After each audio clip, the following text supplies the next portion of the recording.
The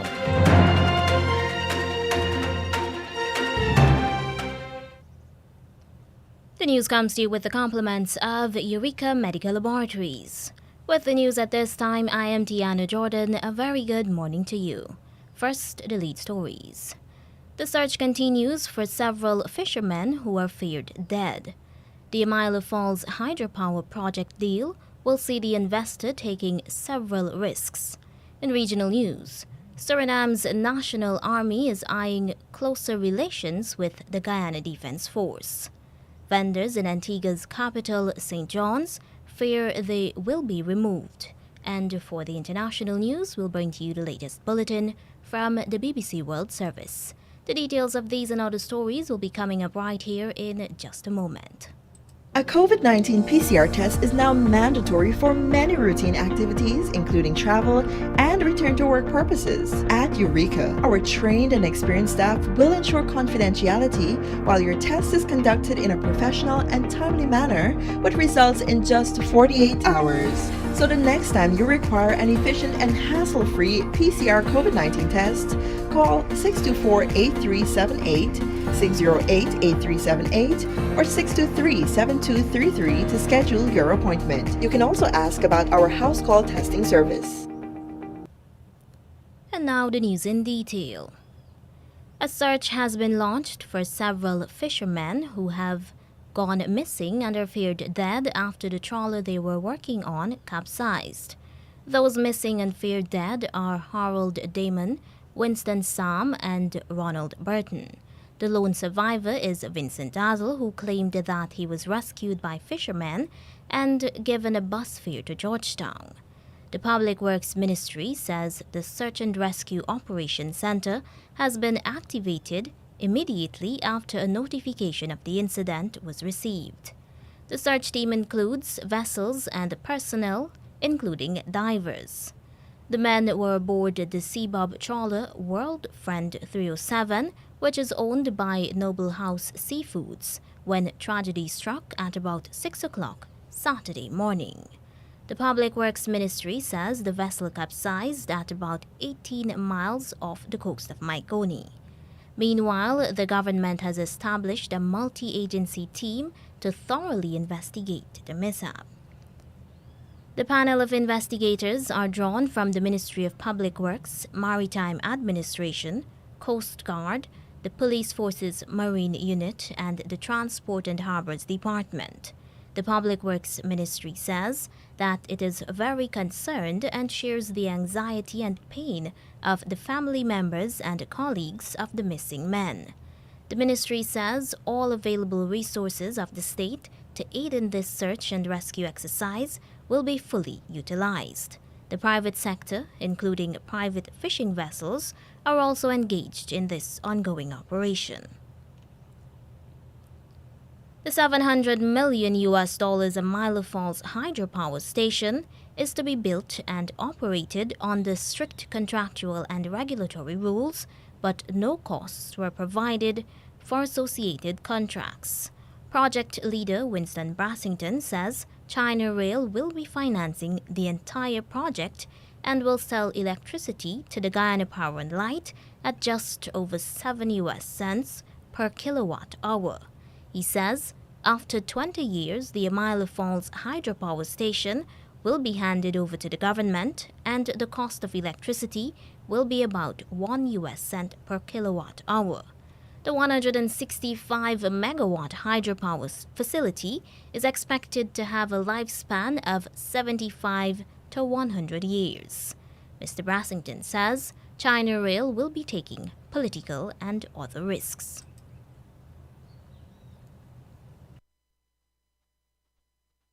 Now, like any large project, there's a lot of risk in these projects, but most of these risks are being put to the developer.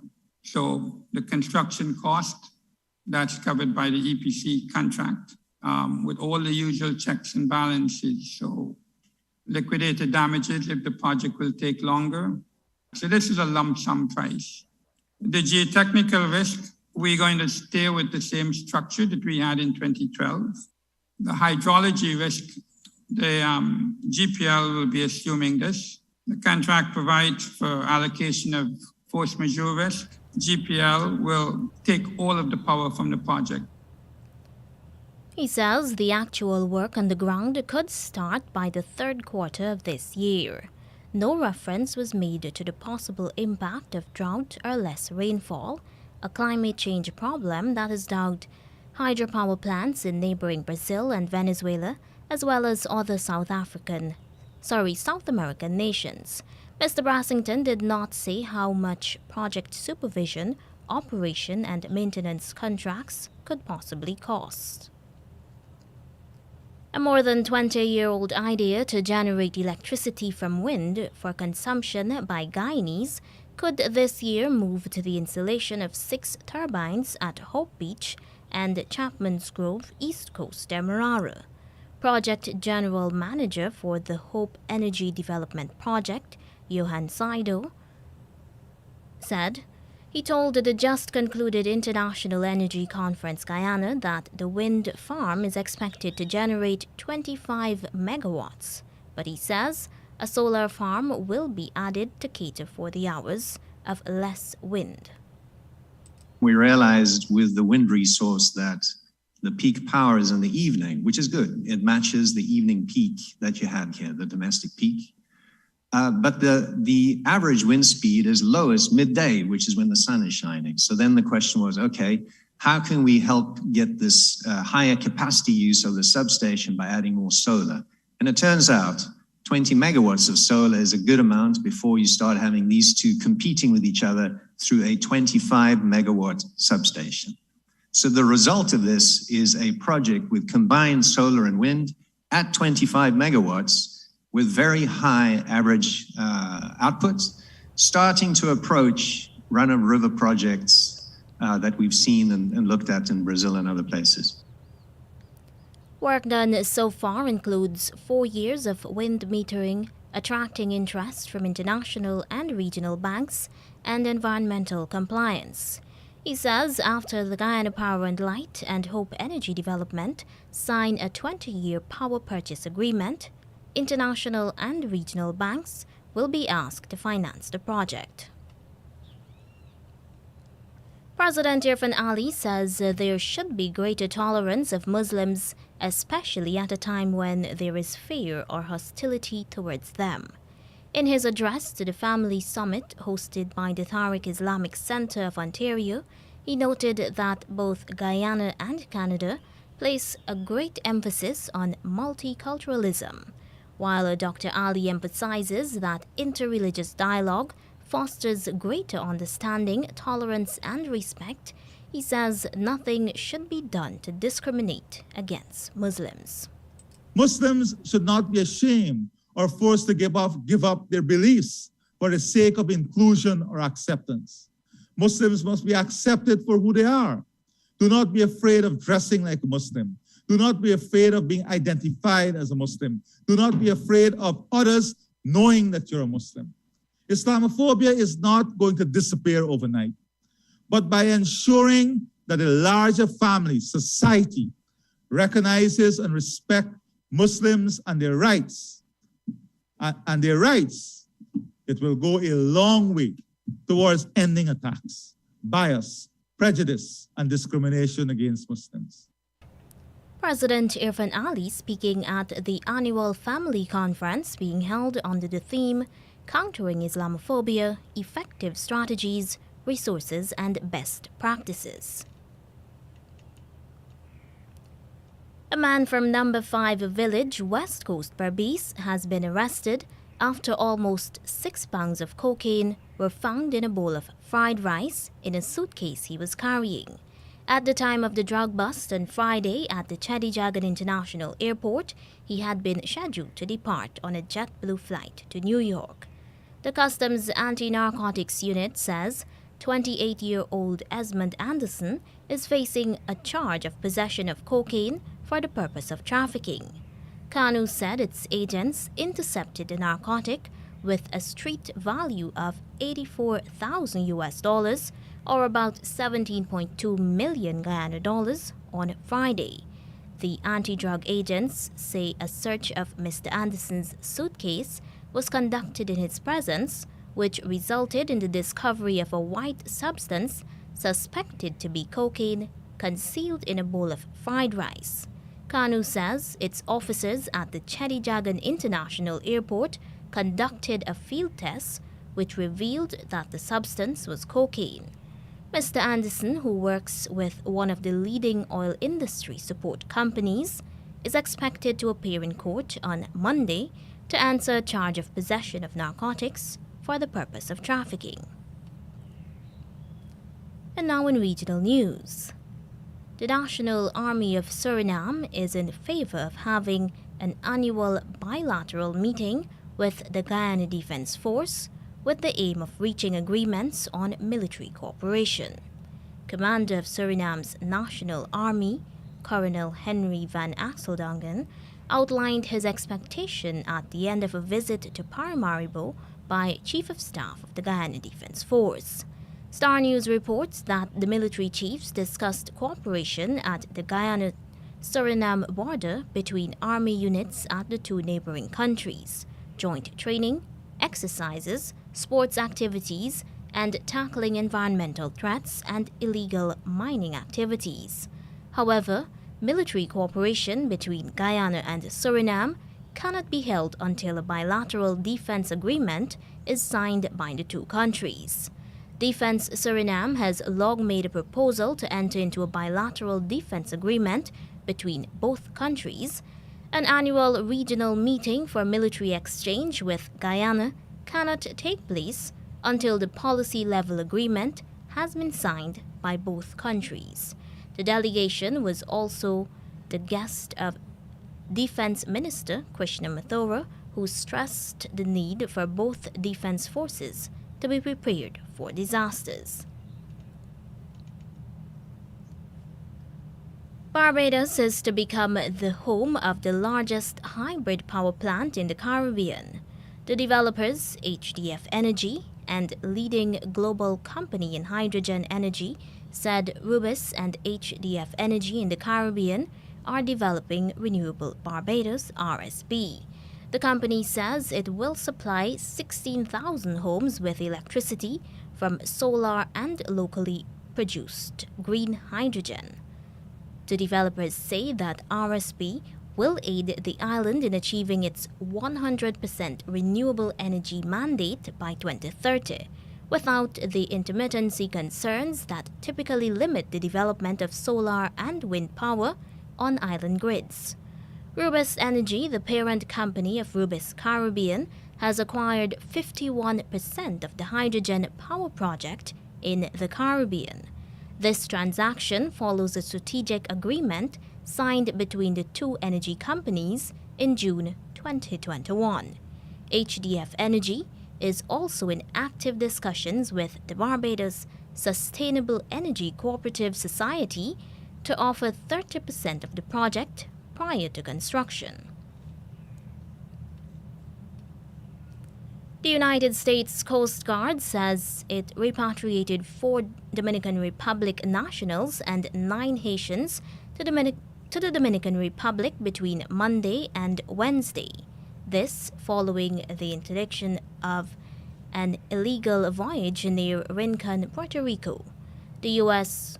Coast Guard said the interdiction is the result of ongoing local and federal multi-agency efforts in the support of the Caribbean Border Interagency Group. The U.S. Coast Guard and the Puerto Rico Police Joint Forces of Rapid Action Marine Unit, an illegal voyage transporting non-U.S. citizens aboard a 22-foot blue-colored makeshift boat Friday morning just off the coast of Rincon, Puerto Rico. The U.S. Coast Guard says its watch standards in Sector San Juan diverted the Coast Guard cutter Heriberto Hernandez that arrived on the scene and safely embarked the migrants. In Antigua, vendors on Market Street in the capital St. John's fear that they may be removed. Antigua Observer reports that their fear stems from the fact that the Development Control Authority has been demolishing small business structures in other parts of the island. These included an idol shop in Parham. Deputy Town and Country Planner Clement Antonio recently hinted at the plans to tidy up Market Street, triggering anxiety among some as to how this might affect street vendors who line the business road. Many of the vendors have been on Market Street selling clothing and fruits and vegetables for 15 to 20 years. One major concern is the lack of customers who go into the public market due to the presence of vagrants.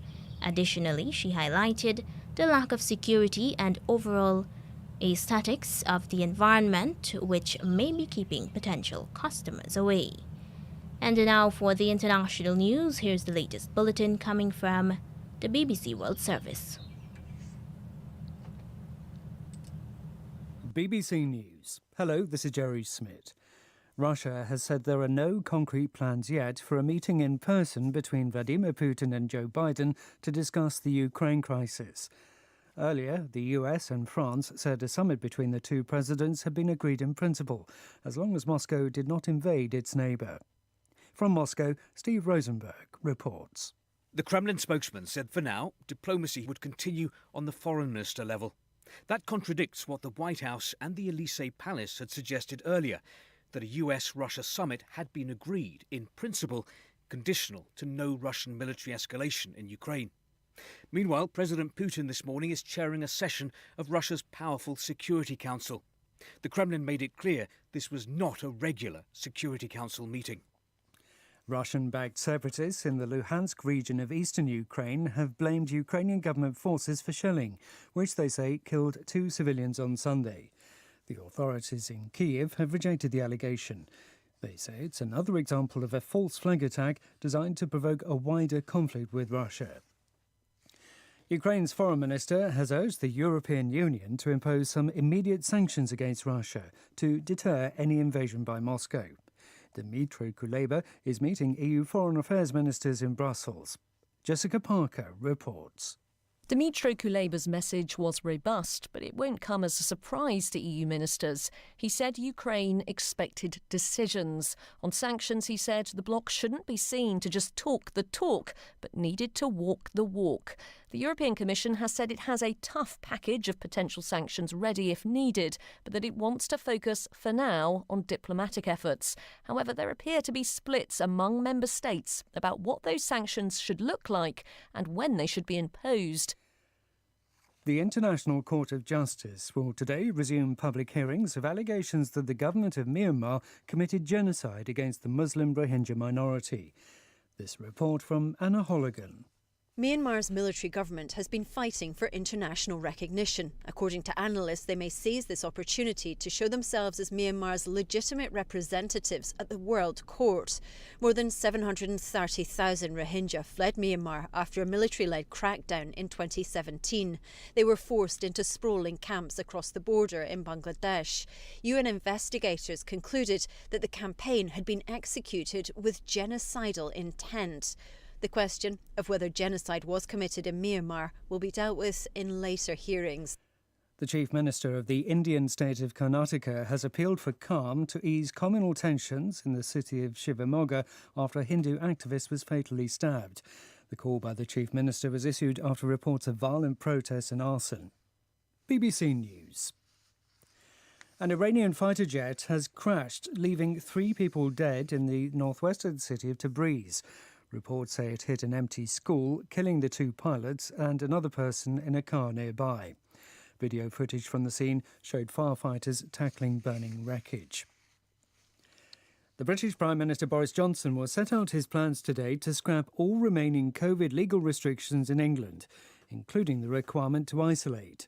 Damien Grammaticus reports.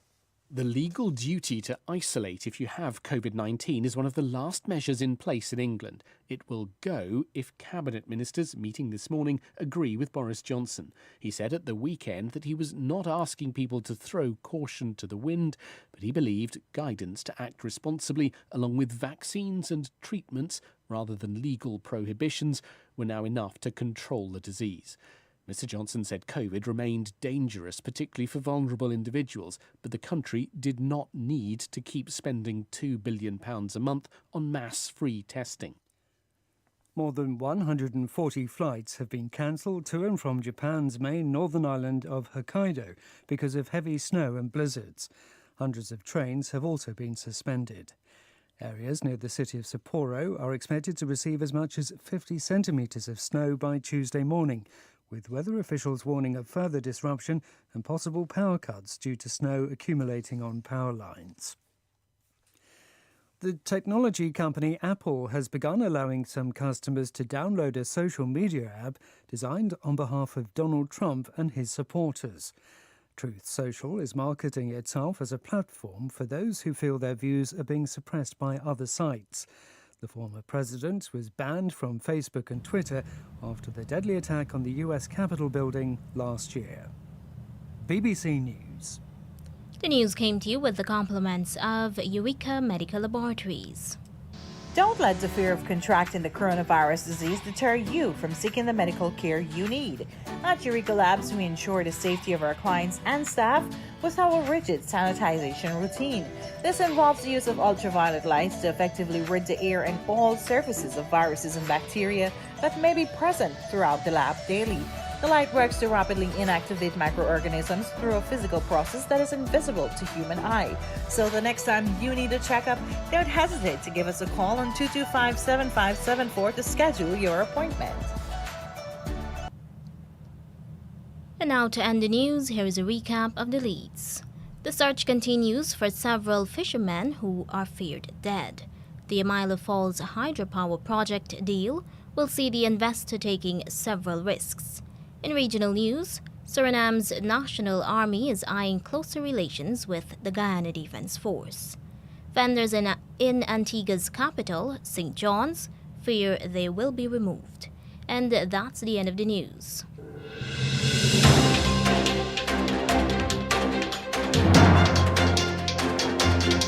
This has been the news, compiled in the News Talk Radio newsroom.